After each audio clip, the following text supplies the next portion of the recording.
નમસ્કાર, આજના હવામાન બુલેટિનમાં આપનું સ્વાગત છે।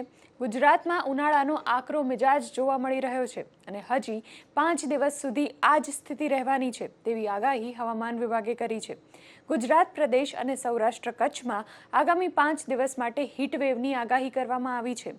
બનાસકાંઠા, સાબરકાંઠા, પાટણ, અમદાવાદ, મહેસાણા, ગાંધીનગર, આણંદ, સુરત અને વલસાડ તેમજ સૌરાષ્ટ્રમાં સુરેન્દ્રનગર, ભાવનગર, અમરેલી, રાજકોટ, જૂનાગઢ અને પોરબંદરમાં હીટવેવની આગાહી કરવામાં આવી છે। આ જિલ્લાઓમાં હવામાન વિભાગે ઓરેન્જ એલર્ટ પણ જાહેર કર્યું છે। ભાવનગર, વડોદરા અને અમદાવાદમાં આજે અને આવતીકાલે રાત્રે પણ પુષ્કળ ગરમીની ચેતવણી આપવામાં આવી છે।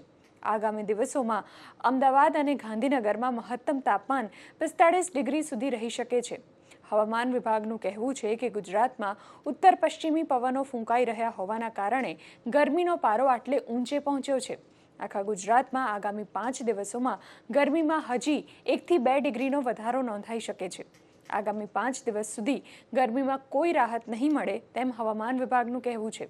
ગરમ અને ભેજવાળી હવાને કારણે સૌરાષ્ટ્રના દરિયાકાંઠાના વિસ્તારોમાં અસ્વસ્થતાની સ્થિતિ પ્રવર્તી શકે છે।